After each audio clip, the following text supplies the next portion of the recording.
Son las 8 de la mañana, las 7 en Canarias.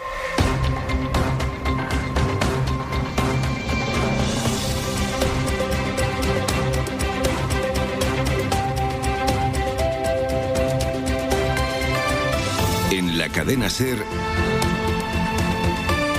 Hoy por Hoy, con José Luis Sastre.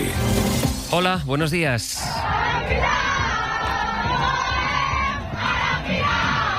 Esta mañana la primera imagen es la de un triunfo que rompe un techo, que rompe otro techo. En realidad fue en la prórroga y tocó sufrir contra Alemania, pero la selección femenina de fútbol, después de una doble parada increíble consecutiva de Catacoll, se clasificó por primera vez para la final de una Eurocopa y fue Sampe con un gol de Aitana Bonmatí. Un gol de inteligencia, de haber estudiado a fondo al rival, sobre todo a su portera, Berger. Lo explicaba en el larguero nuestra doble balón de oro, Aitana Bonmatí. Que el fútbol son acciones muy rápidas, ¿no? En mi cabeza habíamos estudiado cómo se comporta esta portera, sobre todo en estas situaciones, y sabíamos que muchas veces se dejaba el primer palo vacío. Y yo, en vez de centrar, que hemos intentado muchas veces centrar durante el partido, pues he dicho, pues se la cuelo por el primer palo. Fue elegida la mejor del partido, pero bien pudo serlo también la propia Catacoll, con esas 3 paradas milagrosas, la doble consecutiva de la que hablabas en el 94, que les permitía llegar a la prórroga, y otra no menos espectacular en el 117, que evitaba los penaltis, y en la que decía la portera del Barça y la selección que no pensaba que fueran a llegar. Catacoll. Sabía que no iba a tirar penalti, que ganaríamos antes. Bueno, creo que tengo muy buenas lanzadoras, ¿no? Decir, el cuerpo técnico estoy preparada para lo que sea. Sabéis que me gusta la marcha y lo que me den, pues daré. Eso es por si llegan a penaltis en la final, que es el domingo en Basilea, la ciudad natal de Roger Federer, a las 6 de la tarde, y se repite la final del Mundial España-Inglaterra. Esa es desde luego la noticia. España disputará este domingo a las 6 contra Inglaterra la final de la Eurocopa. Esta es la parte alegre de la actualidad y luego está todo lo demás. De hecho, vamos a empezar hoy con un dato que les adelantamos a esta hora en la cadena SER y que explica muy bien cómo se gestaron las cacerías racistas de Torre Pacheco de hace apenas unos días. Hay un observatorio que es público que monitorea cómo funcionan los mensajes de odio en las redes. Estudia cuántos son esos mensajes, cómo se propagan. El dato es este: hubo 138.000 mensajes de odio que están en el germen de aquellas cacerías, que dio un relato y que coordinó la respuesta. Solo en un día, por ejemplo, pasaron de 6.000 a 30.000 los mensajes. Y las plataformas digitales, las redes, solo retiraron un 22% de este tipo de contenido. Estos datos del Observatorio contra el Racismo y la Xenofobia los amplía Nicolás Castellano. La desinformación generó una narrativa falsa que legitimó la hostilidad y la violencia, facilitando la organización de grupos violentos y la justificación social de sus acciones y generando un impacto negativo en la convivencia y en la cohesión social. Es una de las principales conclusiones de este detallado informe del Observatorio contra el Racismo y la Xenofobia del Estado español, que ha sumado más de 138.000 mensajes de odio, bulos y desinformación que engendraron la cacería, entre comillas, racista de Torre Pacheco. Palabras como moro, paliza, mierda, delincuente o machete protagonizaron esa riada racista convocada por ultras y desinformadores profesionales con el apoyo de partidos abiertamente racistas que generaron de manera orquestada en las redes sociales todo un tsunami de mensajes de odio, mentiras y vídeos y fotos falsas que acabaron creando el ambiente racista que buscaban para Torre Pacheco. El informe refleja de manera destacada que solo se retiró el 22% de los más de 138.000 mensajes de odio que se difundieron durante los días de más actividad racista en las redes sociales, según este informe de la Overaxe, encargado por la Secretaría de Estado de Inmigración y que adelanta la cadena SER. Fue especialmente a partir del 11 de julio cuando se observa el gran punto de inflexión y cuando se vertieron más mentiras racistas, especialmente hacia la población magrebí. En unos días, 138.000 mensajes de odio que son necesarios para crear un clima concreto de quienes lo andan buscando.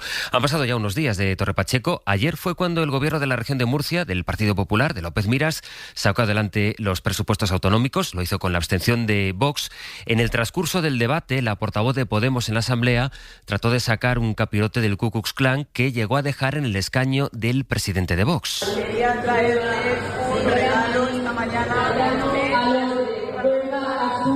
para la próxima vez que salgan ustedes. Señora Marina, por favor, señora Marina. Este es el momento. En la Asamblea, el PSOE alegó que ellos votan en contra de los presupuestos porque cree que legitiman la violencia y el racismo, y el PP responde que la oposición está instrumentalizando lo que ocurrió en Torre Pacheco. Antes, en una entrevista en 4, Alberto Núñez Feijóo había vuelto a endurecer su discurso migratorio. Había hablado de la expulsión de los migrantes que estén en España en situación regular y que cometan un delito. Eso es algo que ya contempla la ley para los casos de condenas más graves, aunque sean migrantes en situación regular.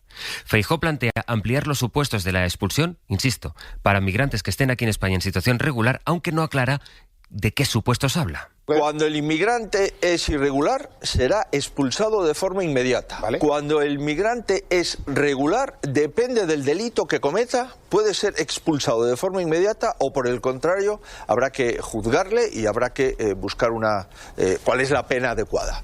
Yo creo que debemos de replantearnos si a determinados delitos que hoy no dan lugar a la expulsión deben de dar lugar en el futuro. Pero esto para la inmigración regular. Lo que se ha encontrado el Partido Popular ahora es el currículum que falseó su diputada por Madrid, Noelia Núñez, que acabó dimitiendo ayer en una carta en la que pide disculpas, pero la que sobre todo arremete contra el Partido Socialista. Y dice, no somos como ellos. Elena Jiménez, buenos días. ¿Qué tal? Buenos días. Pues ahora sí, Noelia Núñez tendrá que actualizar su currículum porque ha dimitido y ya no es diputada ni tiene cargos en el Partido Popular. En el comunicado que ha escrito dice que el perdón no era suficiente tras haber presentado una información incorrecta. Así es como llama ella haber puesto carreras en su currículum del Congreso que no tenía y que por eso asume las responsabilidades. Ha hablado en Telemadrid y lo ha llamado error. He tomado la decisión yo porque pertenezco o he pertenecido al equipo de Alberto Núñez Feijóo, que es una persona íntegra, y no ha hecho falta que nadie me pida dimitir precisamente por eso. Esto no es como Pedro Sánchez, que sale maquillado en una rueda de prensa a pedir perdón y ya está. No, la mejor manera de pedir perdón en este caso es dimitiendo, y yo por eso lo he hecho. Bueno, pues Noelia Núñez ha aprovechado para cargar contra el Partido Socialista. Como hemos escuchado, piensa que muestra el camino a otros con bastante más que esconder y tapar y que siguen aferrados a sus cargos, ha dicho. Y lo mismo ha escrito en redes sociales Alberto Núñez Feijóo, que por conductas francamente más graves e incluso delictivas, el Partido Socialista le habría dicho que aguantase. Es lo que ha escrito. Las 8:07, la política pasa además por el punto en el que está la legislatura y si Pedro Sánchez podrá presentar o no unos presupuestos para el año que viene después de que esta semana haya vuelto a quedar acreditado en el Congreso su frágil mayoría. Creo que empieza a conformarse una mayoría negativa. Esto es lo que nos dijo ayer aquí Aitor Esteban, y nos acaba de llegar la respuesta de Pedro Sánchez, que está regresando ya de su gira por América Latina y que en una charla con periodistas, los periodistas que le acompañan, el presidente del Gobierno ha refutado esta tesis de Esteban de la mayoría negativa.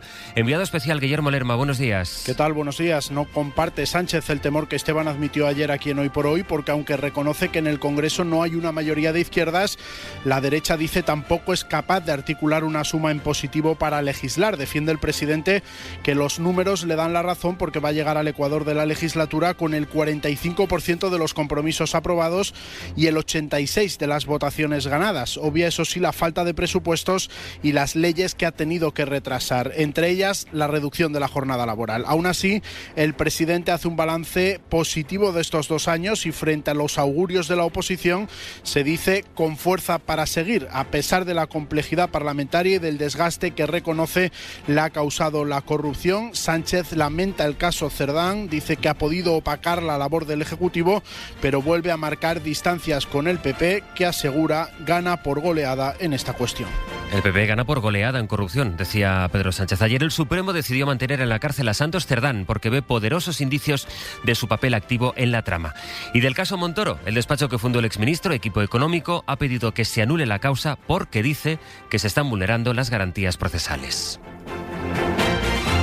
De los casos de corrupción, del momento en el que está la legislatura, de si ve o no una mayoría negativa, le vamos a preguntar a las 9 aquí en Hoy por Hoy a Yolanda Díaz. Hay muchas cosas que preguntarle a la vicepresidenta y ministra de Trabajo en realidad, porque se publica a las 9 también la EPA y hay que preguntar qué es lo que pasó con el diputado de Chunta aragonesista Jorge Puello, que el martes votó en contra del decreto eléctrico, rompiendo así la disciplina de voto de Sumar. O bueno, por la reducción de la jornada laboral que iba a tramitarse en el Congreso en ese mismo pleno, pero que han tenido que posponer. Sara Selva, buenos días. Hola, Sastre, buenos días. Bueno, el caso es que con toda esta corrupción planeando, sin presupuestos, sin la reducción de la jornada, en Sumar temen que se instale la imagen de parálisis y quieren que antes del verano se van agotando los días, salgan adelante los permisos de conciliación.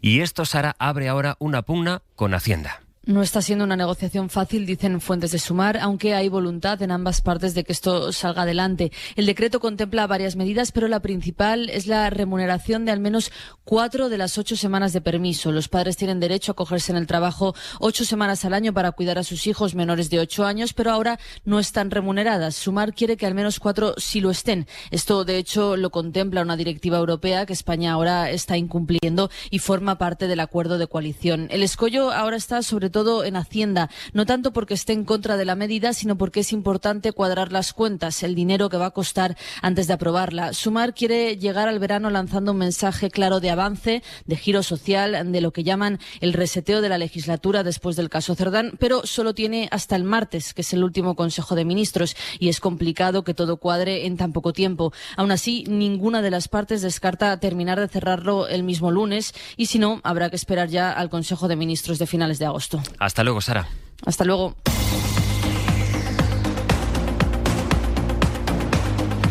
Hay avisos activos por fuertes lluvias y tormentas en prácticamente toda la franja mediterránea del país. Lo peor se espera en la región de Murcia y en Baleares, también en Castilla-La Mancha, donde se mantiene el aviso naranja, que ayer llegó a ser rojo en algunos puntos de Cataluña. Pronóstico para hoy, Luismi Pérez, cuéntanos. Pues seguirán esas tormentas, José Luis, y de hecho ahora tenemos algunos chubascos todavía en la costa catalana, aunque los más fuertes están sobre el mar. Hay que decir que a partir de esta media mañana y mediodía, atención, en el extremo sur de la provincia de Valencia, norte de Alicante y también Ibiza y Formentera, allí es donde caerán las tormentas más destacables, con viento fuerte y probablemente con granizo. Ya entrada esta tarde volverán a la carga las tormentas fuertes en el interior de Cataluña y sobre todo en la provincia de Albacete, de Cuenca, de Jaén, Granada y gran parte de Murcia. Cuando se haga de noche, básicamente, en Murcia habrá buenas tamborradas, independientemente algunos chubascos en el Cantábrico, también al norte de Canarias y con una temperatura mucho más soportable, menos en el Guadalquivir, allí sudaremos más.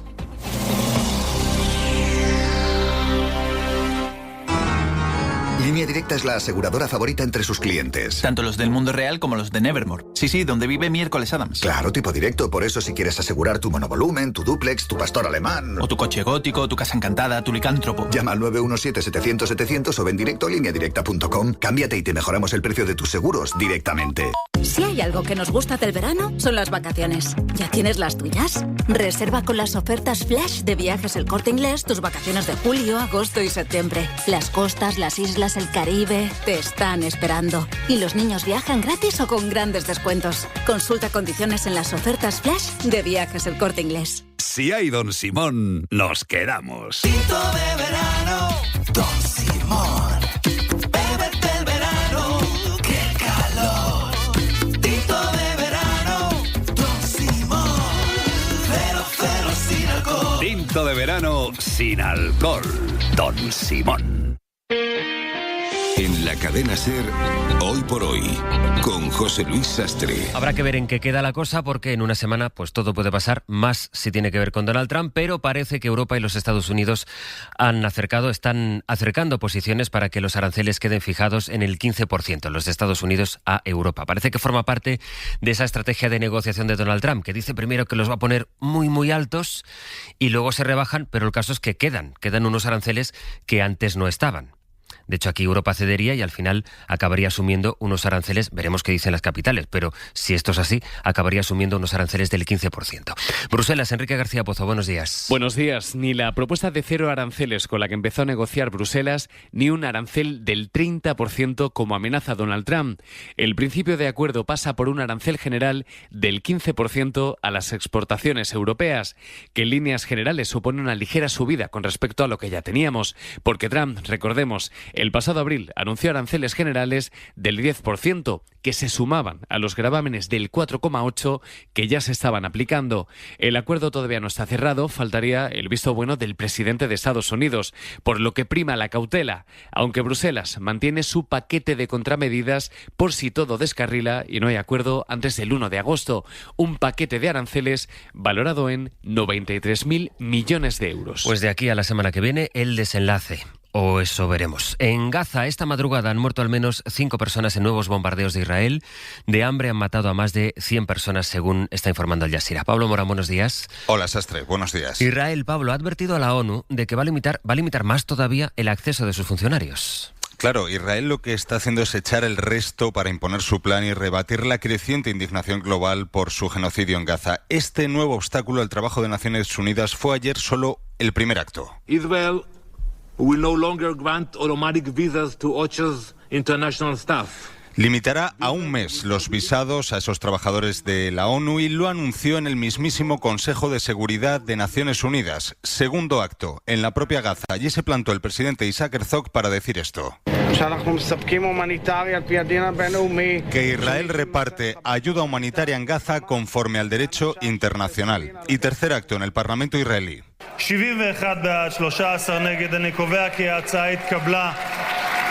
La aprobación de un texto a favor de la anexión de Cisjordania es simbólico, no es vinculante y en realidad es una farsa porque esa anexión está en marcha desde hace décadas, pero se aprueba justo ahora. En la oficina de Netanyahu dicen estar revisando la última propuesta de Hamás para un alto el fuego sobre la que no se conocen detalles, pero en realidad puede que esa tregua esté cerca. El enviado de Trump llega hoy a Roma para mediar en persona, aunque la posición de Israel, Sastre, está clara. Hasta luego, Pablo. Hasta luego. Soy Aida de Carglass. Si tu parabrisas tiene un impacto, repararlo es súper fácil. Solo necesitas tu móvil, tablet u ordenador y entrar directamente en carglass.es. Pides cita y nosotros lo reparamos, donde y cuando quieras. Carglass cambia, Carglass repara. Ya está a la venta el cupón extra de verano de la 11, así que os vamos a pedir una cosilla. Estáos con las orejas abiertas, porque las gaviotas, las caracolas, el sonido del mar, los delfines y todas esas cosas del verano, igual tienen algo que decir del cupón extra de verano de la 11. Y es que se celebra el 15 de agosto y tiene un premio de 15 millones y 10 premios de 1 millón. ¿De verdad? Atentos. Escuchad al verano, por favor. 11. Ahora y siempre, bien jugado. Juega responsablemente y solo si eres mayor de edad. Tú buscas las mejores ofertas. Nosotros las tenemos en nuestra app. Solo hasta mañana a las 9 de la mañana. Solo en la app de MediaMarkt te damos un 15% de descuento en todo. ¿Y aún no la tienes? Descárgala ya y aprovecha el 15% de descuento en la app de MediaMarkt. Hoy por hoy, José Luis Sastre. En Estados Unidos, un tribunal de apelaciones ha rechazado por inconstitucional el intento de la administración de Trump, de la Casa Blanca, de eliminar el derecho a la ciudadanía por nacimiento a los hijos de inmigrantes sin papeles o con visados temporales. Fue una de las primeras medidas, de las más polémicas de Donald Trump al poco de llegar al despacho Oval. El tribunal prohíbe que se aplique esta norma a nivel nacional, que se le retiren los derechos, la ciudadanía, a los nacidos en Estados Unidos, aunque sean nacidos de hijos de inmigrantes sin papeles. Además, el Wall Street Journal ha revelado que el fiscal general de ese país, de Estados Unidos, avisó a Trump de que su nombre sí aparecía y repetidas veces en los archivos del caso Epstein, del caso de pedofilia, algo que contradice, por tanto, lo que siempre ha sostenido el presidente de Estados Unidos, que dice que él no figura en esos documentos. Corresponsal en Washington, Sara Canals. Según el Wall Street Journal, la fiscal general Pam Bondi se lo comunicó a Donald Trump hace 2 meses, en mayo, en una reunión rutinaria donde le contaron que los archivos del caso contenían cientos de nombres de personas que habían socializado con Epstein y entre ellos el suyo y varias veces. Pero la semana pasada, cuando le preguntaron si Bondi le había dicho en algún momento si su nombre aparecía en ellos, el presidente dijo que no, que se trató de una reunión muy breve y cuestionó la credibilidad de dichos documentos al pertenecer en parte a la etapa de Obama, de Biden y de un FBI dirigido por James Comey, a quien Trump destituyó. Aparecer en los archivos no lo incrimina ni equivale a la lista de clientes sobre la que tanto se especula, pero es una incoherencia más por parte de la Casa Blanca que no consigue enterrar esta polémica. Y por otro lado, ayer también un comité del Congreso citó a declarar a la pareja de Epstein, Ghislaine Maxwell, en una declaración programada para el 11 de agosto en la cárcel de Florida, donde cumple 20 años. Al frente de este comité, el congresista republicano James Comer ha argumentado que aunque el Departamento de Justicia haya pedido hablar con ella, el Congreso debe supervisar el caso por el interés público que está generando. Y en París, la Fiscalía pide otro juicio contra Gerard Depardieu, Lucía Riera. Esta vez es por un caso de 2 presuntas violaciones a la actriz y bailarina Charlotte Arnault los días 7 y 13 de agosto de 2018 en el domicilio del actor. La Fiscalía de París ha vuelto a pedir ahora que Gerard Depardieu sea juzgado porque las requisitorias emitidas en agosto de 2024 se invalidaron por razones de procedimiento. Desde entonces se había reabierto la investigación porque el actor pidió un peritaje sobre estos comentarios sexistas que hizo en un rodaje. Les femmes adorent faire du cheval. Elles ont le clito qui frotte sur le... Comentarios sexuales misóginos mientras veía a una niña montando a caballo. Los reveló una investigación de France 2 y generaron un escándalo. La decisión final sobre si será juzgado corresponde ahora al juez de instrucción. La gran estrella del cine francés de 76 años fue condenado en mayo a 18 meses de prisión suspendida por agresión sexual a otras 2 mujeres durante un rodaje en 2021 y acumula una 20 de acusaciones de agresión o comportamiento inapropiado. En 10 minutos el abierto con Javier Aroca, José María Lasalle y Esther Vera. Ahora son las 8:20, las 7:20 en Canarias.